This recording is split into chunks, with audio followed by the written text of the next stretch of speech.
Boa noite, meus irmãos. Boa noite, minhas irmãs. Sejam bem-vindos a mais um estudo do Evangelho de Jesus no Lar, à luz do Espiritismo. Usamos como obra orientadora para as nossas análises e para a nossa proposta de estimular a adoção do Evangelho de Jesus nos vossos lares, a obra O Evangelho segundo o Espiritismo, do Allan Kardec. Capítulo 28. Coletânea de preces espíritas. Preces por aquele mesmo que ora. E hoje nós vamos tratar dos itens 30 a 31. Preces por um ato de submissão e resignação. O que quer dizer isso? É o que vamos ver na noite de hoje. É a proposta do Allan Kardec de uma série de orações, da qual, ao mesmo tempo que ele instrui a razão e o porquê de usarmos a conversação com os nossos anjos guardiões, espíritos protetores, com Deus, através da prece, mais inteligível. Por isso, as orações que vamos propor aqui, e que está no Evangelho segundo o Espiritismo, não é para ser um decoreba, é para a gente se orientar e saber como usar as nossas emoções, com as nossas palavras, nas petições e louvores ou gratidão a Deus no momento da oração, de uma forma adequada, inteligível, para não ser aquela coisa mecânica, não é? E a gente parece que não pensa na hora da oração, quando ela se torna mecânica. Por isso, é mais uma orientação de como devemos orar, e estamos nesse grupo de orações aqui, para aquele mesmo que ora. Então vamos lá, vamos começar o nosso estudo, convidando vocês aí a participarem, entrando nos comentários, né? Deixando suas impressões, pode ser pergunta, colocações, desejando paz, boa noite. Fique à vontade, desde que enriqueça, ilumine aqueles que vão ler os seus comentários. Então vou começar lendo aqui uma mensagem do Espírito Emmanuel, do livro Fonte Viva, para abrirmos o nosso estudo do Evangelho de Jesus à luz do Espiritismo. Nós vamos aqui ler a mensagem do livro Fonte Viva, psicografia do médium Francisco Cândido Xavier, do Espírito Emmanuel, de número 130, na esfera íntima. Cada um administra aos outros o dom como recebeu, como bons dispensadores da multiforme graça de Deus. Pedro, primeira epístola a Pedro, capítulo 4, versículo 10. A vida é máquina divina, da qual todos os seres são peças importantes. E a cooperação é um fator essencial da produção da harmonia e do bem para todos. Nada existe sem significação. Ninguém é inútil. Cada criatura recebeu determinado talento da providência divina para servir no mundo e para receber do mundo o salário da elevação. Velho ou moço, com saúde do corpo, ou sem ela, recorda que é necessário movimentar o dom que recebeste do Senhor para avançares na direção da grande luz. Ninguém é tão pobre que nada possa dar de si mesmo. O próprio paralítico, atado ao catre da enfermidade, pode fornecer aos outros a paciência e a calma, em forma de paz e resignação. Não ouvides, pois, o trabalho que o céu te conferiu, e foge à preocupação de interferir na tarefa do próximo, a pretexto de ajudar. Quem cumpre o dever que lhe é próprio, age naturalmente a benefício do equilíbrio geral. Muitas vezes, acreditando fazer mais corretamente que os outros o serviço que lhes compete, não somos senão agentes de desarmonia e perturbação. Onde estivermos, atendamos com diligência e nobreza a missão que a vida nos oferece. Lembra-te de que as horas são as mesmas para todos, de que o tempo é o nosso silencioso, inflexível julgador. Ontem, hoje e amanhã são 3 fases do caminho único. Todo dia é ocasião de semear e colher. Observemos, assim, a tarefa que nos cabe e recordemos a palavra do Evangelho. Cada um administre aos seus outros o dom como recebeu, como bons dispensadores da multiforme graça de Deus, para que a graça de Deus nos enriqueça de novas graças. Aí a mensagem do Espírito Emmanuel, do livro Fonte Viva. Vamos agora convidar vocês para juntos em pensamento, onde quer que vocês estejam, numa oração. Vamos levar os pensamentos em prece nesse momento.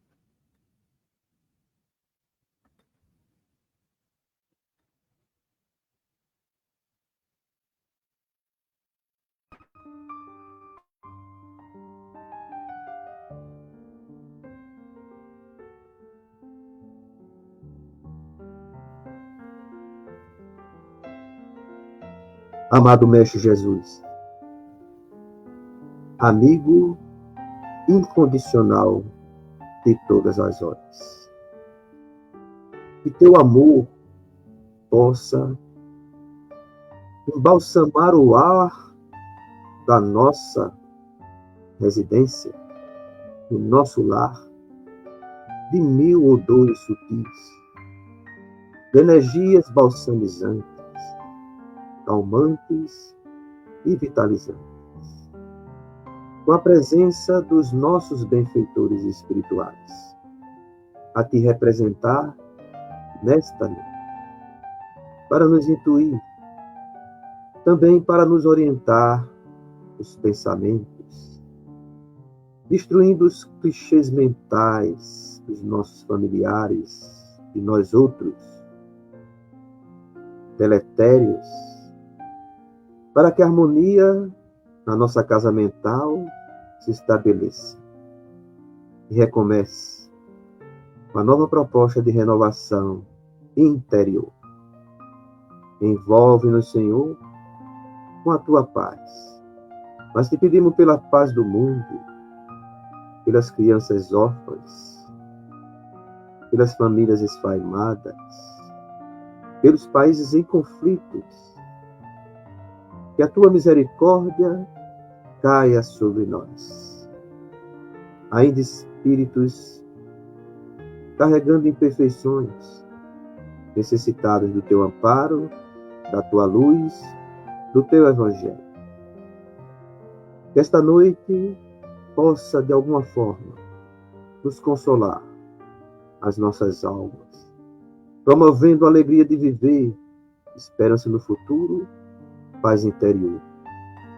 E as bênçãos do Altíssimo se derramem também por todos os lares necessitados de paz, de luz, de saúde, respeito e harmonia.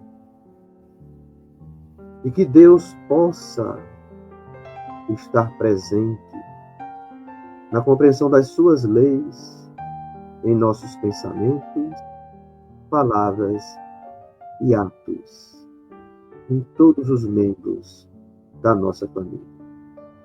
Que assim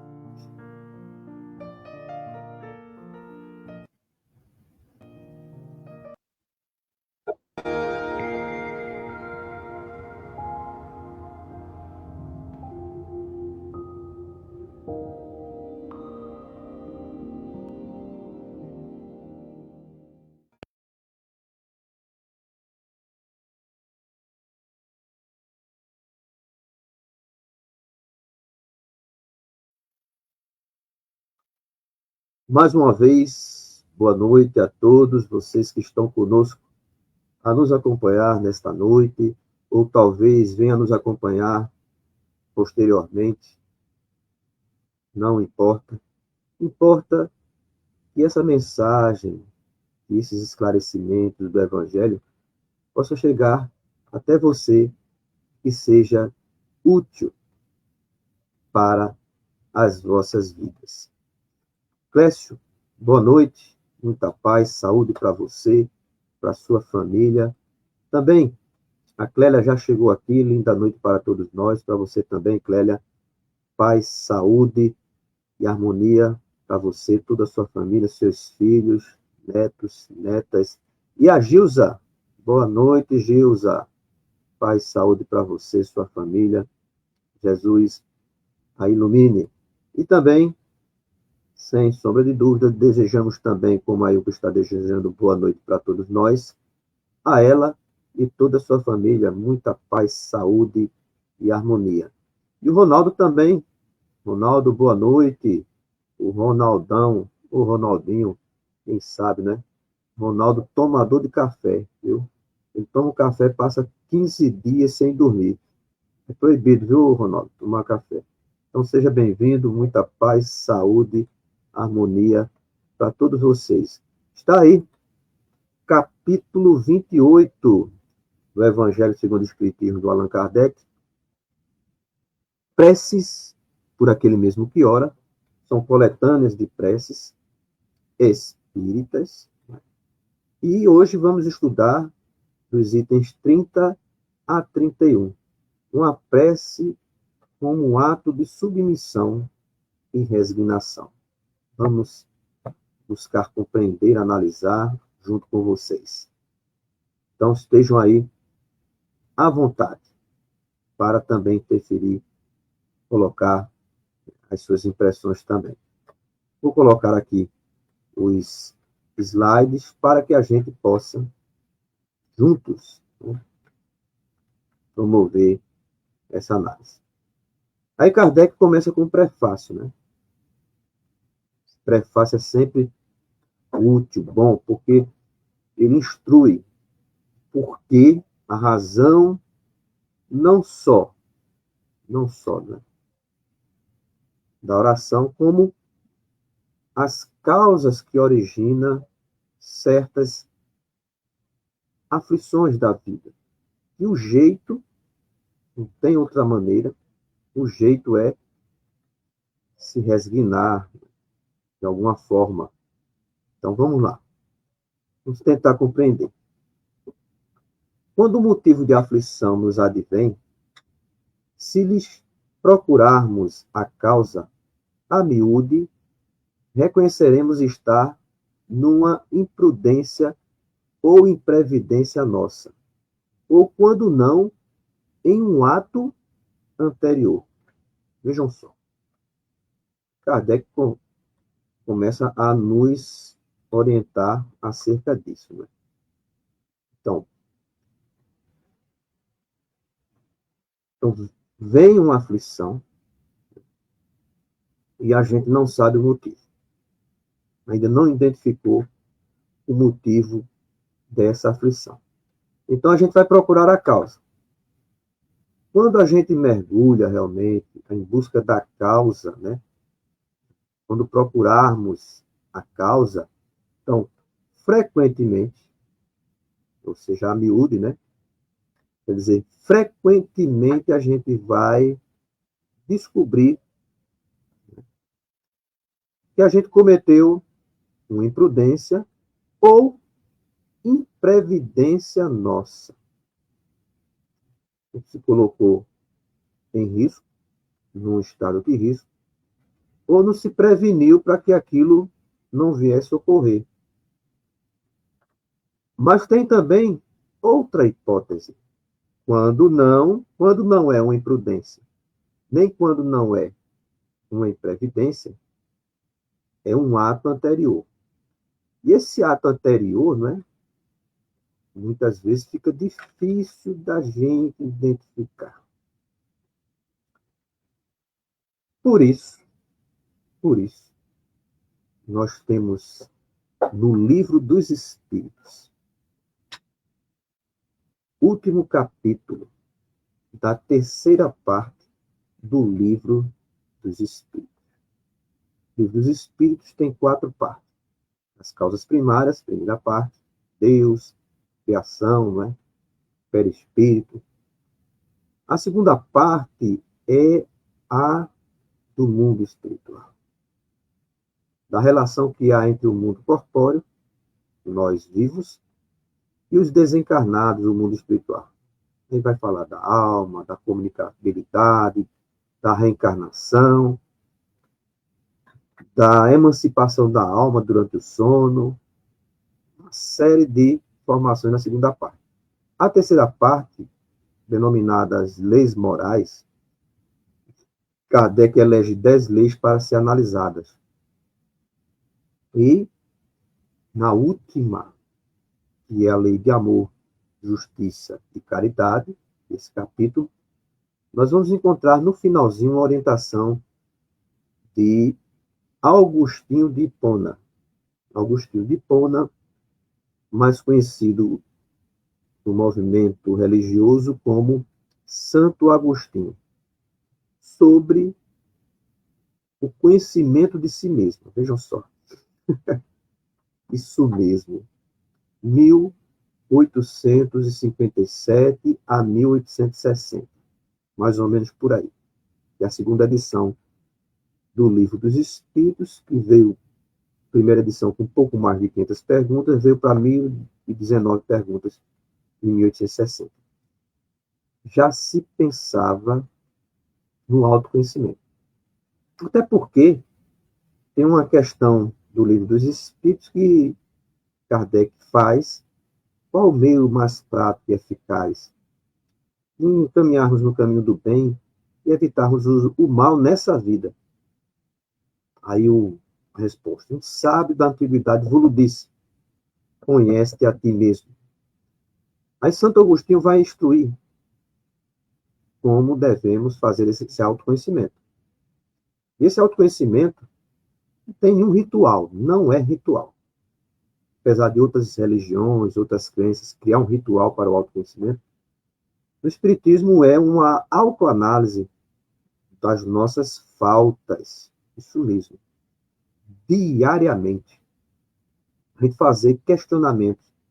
Ao deitar, começa assim: eu fiz alguma coisa hoje e, porventura, se eu não despertar amanhã, ou seja, se eu desencarnar agora, eu estarei com problemas na consciência no plano espiritual?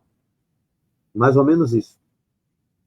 E ele faz essa análise e vai. Eu convido a vocês a irem lá, dar uma pesquisada, dar uma lida, relida, ler pelo resto da existência. Essa parte aí. Então, se você fizer isso diariamente, certamente vai ser um caminho muito bom para prevenir exatamente o efeito. Porque você descobre a causa, está lá, naquele dia, rapaz, isso aí que eu fiz hoje não vai dar certo amanhã. Vai ter alguma consequência. Se não tiver amanhã, algum dia pode ser evidenciada essa falta minha. E pode ser na saúde, porque você pode, de alguma forma, delinquir contra a lei de Deus num prato de comida. Num prato de comida. É lei de Deus. Se você comer demais, você é hipertenso. Se você comer demais comida salgada, você vai ter problemas cardíacos, circulatório, pode ter graves doenças cardiovasculares, neurológicas. Então você está sendo um delinquente das leis divinas ao comer demais. Intemperância. A gente pensa que fazer mal é apenas aos outros, a nós mesmos. E pode causar efeitos, só que se a gente não fizer isso diariamente, essa análise, quando vai ocorrer, a gente diz, meu Deus, por que eu estou passando por isso? Eu oro tanto, eu vou para as reuniões mediúnicas, eu faço palestra, eu aplico passe, eu faço o evangelho no lar, mas esqueceu de comer um prato de sarapatel salgado toda semana. Uma rabadinha, uma feijoada bem gorda, mas esqueceu que isso é uma imprevidência. E a gente esquece. Mas se a gente está vigiando, não apenas orando, mas vigiando, não só, Jesus não falava de vigiar os atos alheios, as nossas atitudes. Isso pode trazer aflição. Fora os comportamentos morais. Eu chamei a atenção para esse caso aí, porque é muito mais comum do que a gente pensa. As pessoas mais tendenciosas a uma religiosidade, esquecer que nós somos matéria. Devemos cuidar do nosso corpo, não só da mente, porque o corpo, de alguma forma, influencia a mente. Quem de vós, uma enxaqueca, está feliz? Não está. Aí a enxaqueca exige um certo comportamento disciplinar, alimentar, que ajuda. Quando eu falei que o Ronaldo não pode tomar café, é um ato de previdência dele. Agora, ele tem todo o direito de tomar. Agora, ele não vai ter direito de reclamar se não passar, né? Se passar sem dormir uns 15 dias, com insônia. Então, não vai culpar Deus, nem um obsessor, que é a xícara de café. Então, mas quando a gente não acha, quando a gente não acha uma causa assim, se faz todo esse roteiro diariamente, fiz alguma coisa de errado nesse dia, e o moral, o físico, né? E eu posso me arrepender amanhã, vai deixando de colocar-nos em risco moral e fisiológico e prevenindo. E quando é um ato anterior, a gente tem que ver se a memória nos escapou e dar uma mergulhada mesmo lá atrás. Por isso que Agostinho de Hipona, lá no Livro dos Espíritos, no Conhece-te a ti mesmo, orienta que façamos isso diariamente. Mas, continua Kardec, em qualquer desses casos, só de nós mesmos devemos nos queixar, como a gente já falou aqui. Se a causa de um infortúnio independe completamente de qualquer ação nossa, é ou uma prova para a existência atual, ou expiação de falta de uma existência anterior. Caso este último, ou seja, da expiação a falta de uma existência anterior, caso seja de uma existência anterior, este último, em que pela natureza da expiação poderemos conhecer a natureza da falta, visto que somos sempre punidos por aquilo em que pecamos. Isso é maravilhoso, gente. Maravilhoso. Não é, Dilene? Dilene comeu muita canjica, muita pamonha. Mas ela é uma espírita disciplinada, ela não exagerou nos festejos juninos. Né? Claro, ela só cometeu um pecado, Adilene. Não mandou minha pamonha. E agora tem que esperar o próximo ano, né? Então, nós podemos nos queixar quando nós somos a causa da nossa aflição? Não. Mas quando a gente não é, quando não é, quando independe completamente de qualquer ação nossa, ou seja, não é culpa da gente.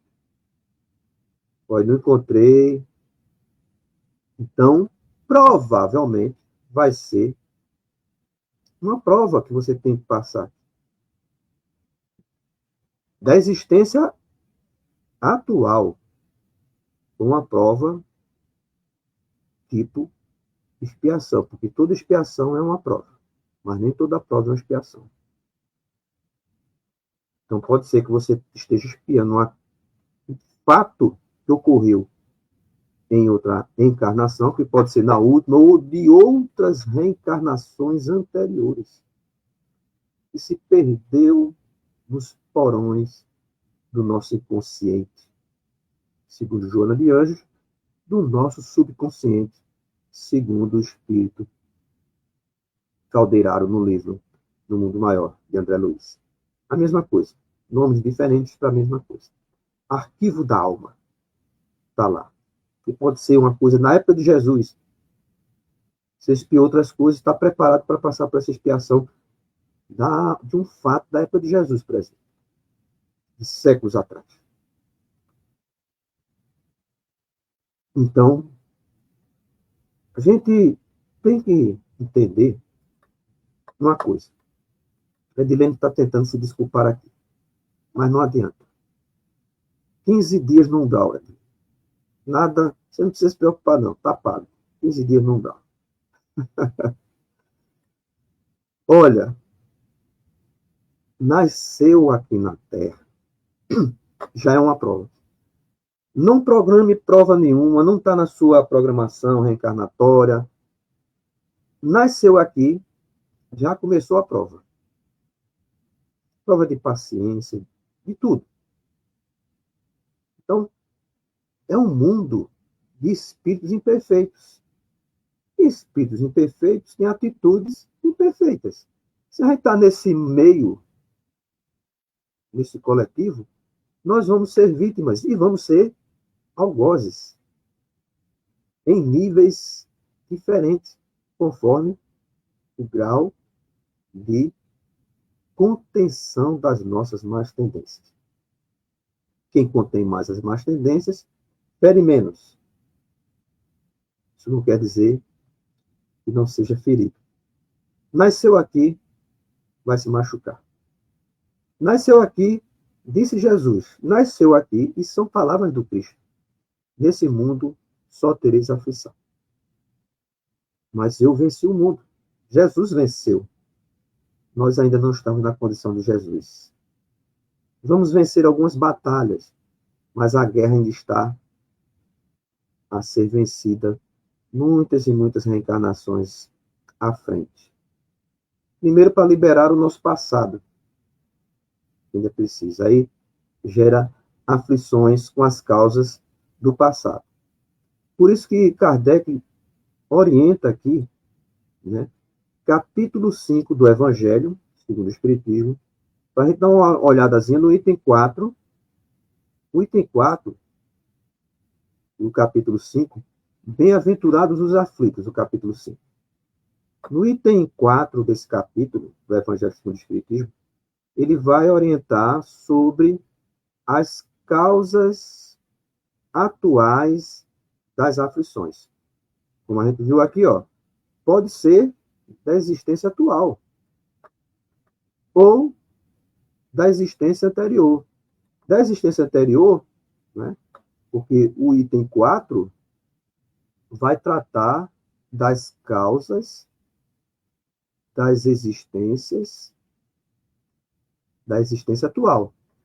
E o item 6, nesse mesmo capítulo, Bem-aventurados os aflitos, vai tratar de aflições causadas por existências anteriores, com causas anteriores a essa existência.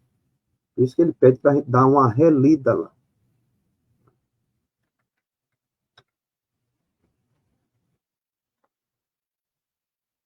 Continua Kardec para nos orientar, antes da proposta da prece. No que nos aflige, só vemos em geral o presente e não as ulteriores consequências favoráveis que possa ter a nossa aflição. Muitas vezes o bem é a consequência de um mal passageiro, como a cura de uma enfermidade é o resultado dos meios dolorosos que se empregaram para combatê-la. Como é que a gente entende isso? Como a gente vai entender, né, que um mal passageiro,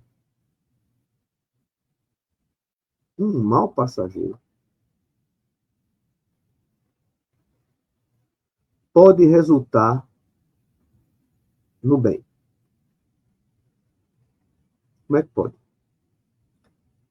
Isso só depois que eu comecei a adquirir, estudar, né?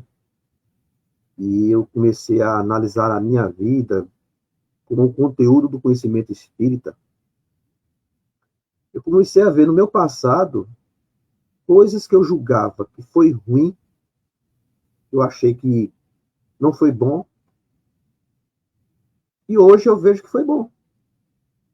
Foi bom. Vou dar um exemplo, eu tenho vários exemplos, mas vou dar um exemplo bem típico para a gente entender como esse mal pode, de alguma forma, né, ter sido posteriormente um bem. Eu sou eletrotécnico, formado pela Escola Técnica Federal de Pernambuco. Eu morava em Recife e aos 16 anos eu entrei na escola e fiz eletrotécnica. Quando nós concluímos, que são 3 anos, são 7 períodos. São 7 períodos.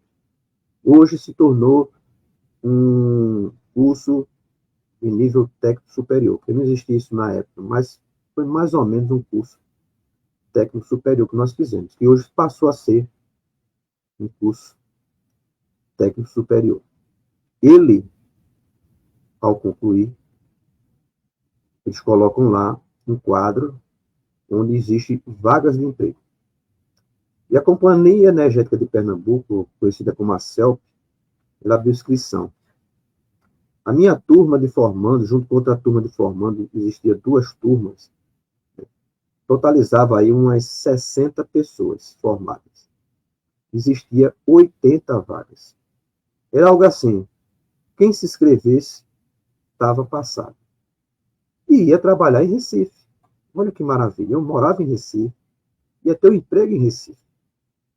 Que maravilha. Estava tudo certo, todo mundo ia passar. Porque diziam que a prova era muito fácil, banal, e a prova ia ser num domingo. E eu fui à praia. Naquela época, a pessoa gostava muito de acampar. Eu fui acampar em Porto de Galinhas. Peguei minha barraca de campo e fui acampar. Um grupo de amigos, a gente acampou. Só que dentro do grupo de amigos, havia 2 irmãos que vinham de uma família que havia contraído catapora. Só que eles já tinham melhorado, mas ainda carregava o vírus que transmitia. Eu peguei. Quando eu voltei para casa, na praia, pipocou o coxo todo.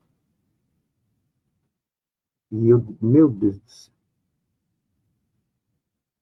E, você sabe, catapora, né? Aquela febre inicial, depois pipoca pequenas bolhas, né? No corpo. Depois a história daquela coceira, né?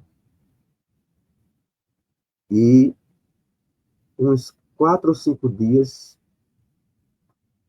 fui melhorando, mas o corpo, gente, eu fiquei cheio de pequenas feridas, né?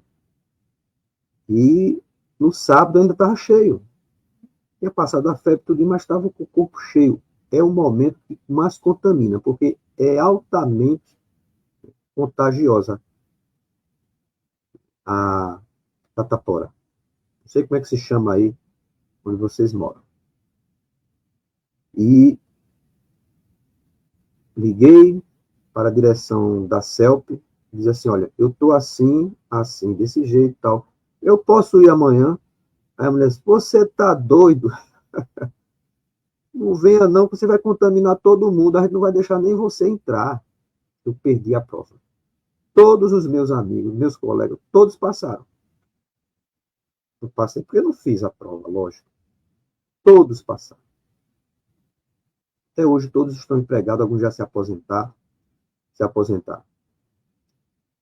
Aí isso foi em 1981, 82. Aí foi passando os anos, fui trabalhando, trabalhei em outras áreas, trabalhei num banco, Bamerindos, chateado, né, porque era uma área que eu não gostava, eu até gostava muito de mexer com essa parte de eletricidade, eletrônica. E fui trabalhar numa cooperativa de eletrificação rural na cidade de Surubim, aqui, pertinho de Caruaru, Pernambuco. E passei 1 ano e meio lá. Peguei muita experiência na área de projeto, de eletrificação rural, conheci as estruturas, tudo, fazia projeto, plantas e tudo mais. Isso me enriqueceu muito o conhecimento. Aí abri um concurso novamente para entrar na CELP, em 1985, em 1986. E eu me inscrevi. Só que eu pensei assim comigo, eu me formei em 81 para 82. Passei esses anos todinho, mais de 3 anos. Perdi assim a ligação com a educação rural, não sei se vai valer a pena.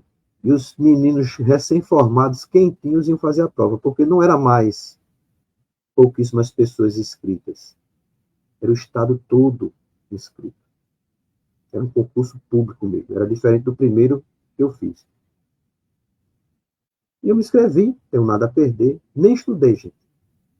Quando chegou na hora da prova, só tinha questões técnicas de campo, que eu peguei experiência durante o período que eu estava em Surubim. E passei. Existia 40 vagas, eu passei entre os 30. E só tinha um lugar para estar no estado de Pernambuco, ou Caruaru ou Petrolina. Eu escolhi Caruaru, que era mais próximo a Recife. Mas esse caminho me levou, né, exatamente onde eu deveria estar. Eu sou muito grato por não ter feito, por ter pego catapora, não ter feito aquela prova, por ter pego experiência anterior na área de campo, que foi exatamente a área que eu fiquei trabalhando de projetos de campo na CELP, da qual eu creio que fiz um ótimo trabalho, modéstia à parte. Então foi um mal que na época eu fiquei tão chateado, gente, mas veio por bem. Eu não sei se vocês têm algum caso que vocês possam lembrar, e de um mal passageiro se torna algo bom. Se a gente pesquisar direitinho, a gente vai achar. Gente. Não sei se vocês têm algo parecido nas vossas vidas. Em todos os casos, diz Kardec, devemos submeter-nos à vontade de Deus, suportar com coragem as tribulações da vida, se queremos que elas nos sejam levadas em conta e que se nos possam aplicar estas palavras do Cristo. Bem-aventurados os que sofrem. Eu sou um bem-aventurado, pontualmente, por não ter feito aquela prova e estar aqui em Caruaru com vocês. Por ter a amizade de Clélia, né? De Adilene, de Ronaldo, né? Do Clécio, da Ilka, de estar na AME, de estar no movimento espírita, de estar trazendo esses estudos, de ter vontade de me melhorar, graças ao Espiritismo, graças a Jesus. Eu sou muito grato. E as coisas que a gente não pode mudar, porque tem coisas que vão ocorrer nessa vida que a gente não pode mudar. Primeiro, nasceu na Terra, não posso mudar. Não posso querer que esse mundo seja feliz, que a minha vida seja absolutamente feliz. Não vai. Não vai ser. Mas você pode ter um ponto de vista. Semana passada eu falei sobre capítulo lá no livro do próprio Evangelho segundo o Espiritismo que fala sobre o ponto de vista. É um mundo de aflições, mas a gente pode ver beleza, uma amizade, como essa que eu tenho por vocês, a minha família. Se ficar focado somente nas aflições, coitado de nós, viu? Tem que ficar preso só às aflições. Felicidade está lá no livro dos Espíritos. Lá no livro dos Espíritos. É ter que viver suficiente, que é o conjunto de duas saciadas, duas, vamos dizer assim, termo que a gente pode usar, duas felicidades, material e moral.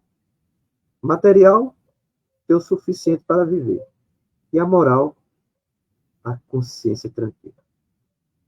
Praticar o bem e ter a consciência tranquila. Se a gente tem isso, caramba, eu sou feliz. Pode dizer, não absolutamente, não que não vá haver aflições, mas o Espiritismo dá uma força, viu, gente? Nos sustenta, né? A morte já não é mais um mistério. Já começa por aí. A gente vai se aborrecer, vai ter raiva aqui, vai ter uma doença acolá, mas dependendo de como a gente vai ver essas experiências, ela vai doer mais ou doer menos. Quando Jesus disse, bem-aventurados os que sofrem, Jesus não quis dizer que quer que a gente sofra, mas é porque a gente está se libertando. É redenção. É amadurecimento da alma. Gente, se a gente tivesse ideia, a gente estudando as obras de André Luiz, as obras de Ivone do Amaral Pereira, Memória do Suicida, né? Recordações da Mediunidade, de Ivone, a gente vai ver que são muitos sofrimentos no plano espiritual, gente. É muita gente sofrendo. E não é sofrimento como esse que a gente vê aqui na Terra, não. Procure alguém que sofra aqui na Terra, que não vai ser tão próximo, tão perto, vai ser muito longe do sofrimento de criaturas que estão no plano espiritual. Precisando de ajuda, precisando de uma reencarnação, e não tem vaga para reencarnar. Presos a impulsos mentais, congelam a sua lucidez. É muita dor no plano espiritual. Aí, a oportunidade de reencarnar, de poder espiar. Por isso que Jesus diz assim, bem-aventurados os que sofrem, porque eles estão expurgindo, jogando para fora o lixo, as sombras mentais que impedem que a gente continue a progredir e alcançar o ponto de vista, pelo menos, de felicidade. Relativa, viu? relativo. Então, uma bênção reencarnante. Seja do jeito que for. Só estudando o Espiritismo a gente compreender isso. Aí a gente vai entender porque Jesus disse: bem-aventurados os que sofrem, os que choram, que são perseguidos. Como? Como pode ser bem-aventurado desse jeito? Só o Espiritismo para completar isso, para trazer o entendimento. É muita dor lá. E gente que roga: eu quero reencarnar, eu quero pagar meu débito, eu não aguento mais. Minha alma não suporta mais o remorso, a culpa. Eu quero pagar. Eu quero nascer cego. Eu quero nascer sem poder andar. Eu quero me redimir. Eu quero me recuperar. Por isso que Jesus falava isso. Kardec pede para a gente, e aí, novamente no capítulo 5, número 18, bem sofrer e mal sofrer. Veja, tudo relativo ao ponto de vista, né?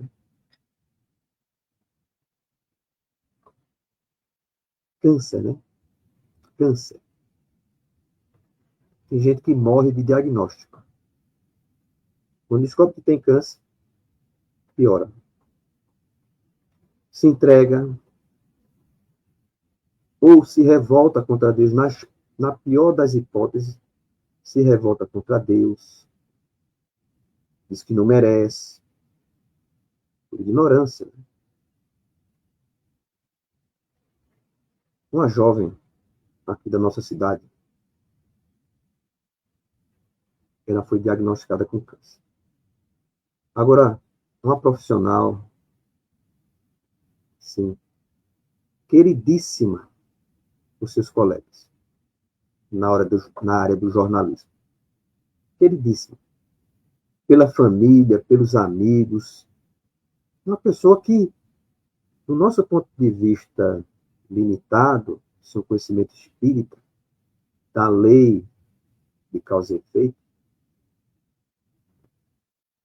não é dente por dente, olho por olho, tem que ser mais compreendido. Hoje não vai dar para a gente mergulhar, mas essa jovem não era espírita, nem a família era espírita. Mas tinha uma prima que era espírita que me contou, após uma palestra minha, ela me contou esse fato. E tinha muita relação com a palestra. A prima dela foi à casa espírita para tentar compreender tudo aquilo. E parece que a palestra caiu exatamente porque ela necessitava. Ela me chamou e veio me conversar comigo, contou esse fato. E ela foi diagnosticada com câncer, essa jovem. E o câncer é muito agressivo. E os médicos não deram muita esperança pelo tipo de câncer agressivo. E com pouco tempo ela foi internada, né, com alguns meses, mesmo com tratamento. E chegou um momento que só havia uma intervenção paliativa. A família, os amigos se arrasaram. Mas ela é tão boa. Como é que pode? A dúvida, né? Os questionamentos. Mas houve uma revolta de um irmão dela mais novo. Ele não aceitava. Não aceitava que a irmã pudesse estar passando por aqui. Porque Deus está fazendo algo com isso com minha irmã. As pessoas com certo nível de ignorância vão dizer assim: por que não um criminoso? A gente querendo tomar o lugar de Deus, né? Por que não punir um criminoso? Deus está errando, punindo essa jovem? Muita gente tem esse ponto de vista. Né? E todo mundo que ia visitar ela no hospital, ela com um sorriso aqui, ó. Sorriso no rosto. Todo mundo saía encantado de lá. Ela não fazia nenhuma queixa. Que dói. Eu conversei com um médico em estado terminal, ele pediu ajuda para que a gente orientasse ele sobre, porque ele sabia que ia morrer. Ele estava em pânico. Ele não queria morrer sem saber, falou com um representante de 3 religiões, mas não consolou ele. Aí uma amiga me chamou para conversar com esse médico. Ele sentia dores, gente. Ele chega, muitas vezes ele ficava de lado. Eu notava que ele sentia muita dor. Mas essa jovem certamente estava sentindo dor. Mas não se queixava, né? Não se queixava. Só palavras de otimismo, de esperança. Quem chegava lá, ela não deixava as pessoas verem-la como uma coitadinha. As pessoas saíam, chegavam doentes perto dela e saíam vacinadas, né? Do desânimo. Contra o desânimo. Só que ela sabia que o irmão estava revoltado. Ela aconselhava, olha, não pense assim. É assim mesmo, Deus sabe o que faz. Ela, apesar de ser de outra religião, tinha uma fé ativa, diferente de muita gente aí, que tem uma fé passiva. Ah, Deus quis assim, não sei o quê, aquela coisa, sabe? Mas não, ela fé. Deus vai me abraçar, vai dar tudo certo, isso é da vida, a gente tem que se acostumar com isso. Ela estimulava a alegria de viver. Até que um dia ela pediu para a família ir até o hospital, que ela tinha uma notícia para dar. A família se reuniu ao redor do leito, o irmão voltado com aquela situação, né, estava lá também. Aí ela se disse assim, olha, vocês, gente, ela não era espírita, não era espírita. Vocês fiquem tranquilos. Eu não quero que ninguém fique com raiva de Deus, se revolte, porque vovó esteve aqui a noite passada para conversar comigo. A avó dela já havia desencarnado há tempo. As pessoas, os familiares, ela conversou comigo e disse que na próxima Semana Santa, na sexta-feira da Paixão, ela vem para me levar. E para ninguém ficar preocupado que ela vai estar comigo após a minha morte. Era gente chorando. Os familiares, chorando. O irmão dela chorando. Por isso, não se preocupem. Eu estou bem. Vovó vai me abraçar. Eu vou estar bem. Então, nada de... As pessoas chegaram, não falaram nada para ela, mas saíram assim. Ah, deve ser a morfina, deve ser alguma coisa, alguma...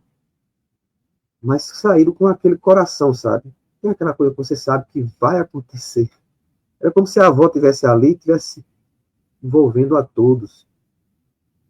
E por mais que tentasse uma justificativa para dizer que ela estava errada, parecia que todos sabiam que aquela profecia iria se realizar. Quando foi na Semana Santa, na sexta-feira, ela faleceu, como foi dito. Tranquila, sem revolta, todos consolados, porque a morte só do corpo biológico, não da alma nem dos espíritos. Então, bem-aventurados esses que sofrem resignadamente. Isso, sim, é saber sofrer. Então, meus amigos, minhas amigas, muito obrigado. Mais um estudo, mais um momento em que nos encontramos. Para, pelo menos, termos vontade de viver. Encontrar consolo nas propostas do Cristo. Vamos orar.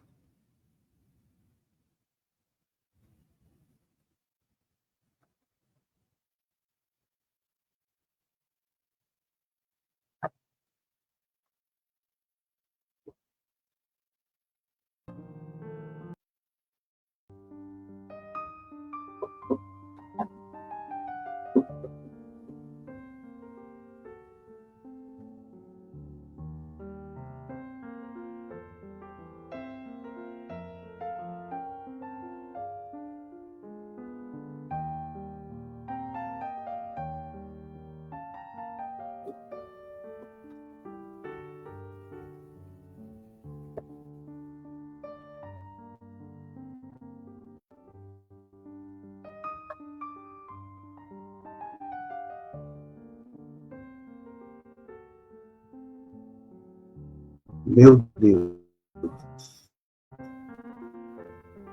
és soberanamente justo. Todo sofrimento neste mundo há pois de ter a sua causa e a sua utilidade.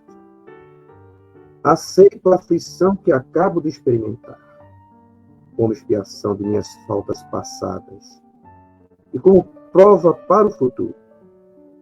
Bons espíritos, que me protegeis, dai-me forças para suportá-la sem lamento. Fazei que ela me seja um aviso salutar e me acresça a experiência, que abate em mim o orgulho, a ambição, a tola vaidade e o egoísmo, e que contribua assim para o meu adiantamento. Sinto, ó meu Deus, necessidade de te pedir, me dês forças para suportar as provações, e que aprove destinar-me. Permite que a luz se faça bastante viva em meu espírito, para que eu aprecie toda a extensão de um amor que me aflige, porque me quer salvar. Submeto-me, resignado. Ó meu Deus, mas a criatura é tão fraca que temo sucumbir. Se não me amparares, não me abandones, Senhor, e sem ti nada posso. A ti dirijo o meu olhar, ó Eterno, e me senti fortalecido. És a minha força, não me abandones. Ó meu Deus, sinto-me esmagado sob o peso das minhas iniquidades. Ajuda-me. Conheces a fraqueza da minha carne. Não desvie de mim o teu olhar. A ardente sede me devora, quase brotar a fonte da água viva onde eu me desdente. Que a minha boca só se abra para te entoar louvores e não para soltar queixas nas aflições da minha vida. Sou fraco, Senhor, mas o teu amor me sustentará. Ó Eterno, só tu és grande, só tu és o fim e o objetivo da minha vida. Bendito seja o teu nome, se me fazes sofrer, porquanto és o Senhor e eu servo infiel. Curvarei a fronte sem me queixar, porquanto só tu és grande, só tu és amém. Que a paz esteja conosco. E assim seja.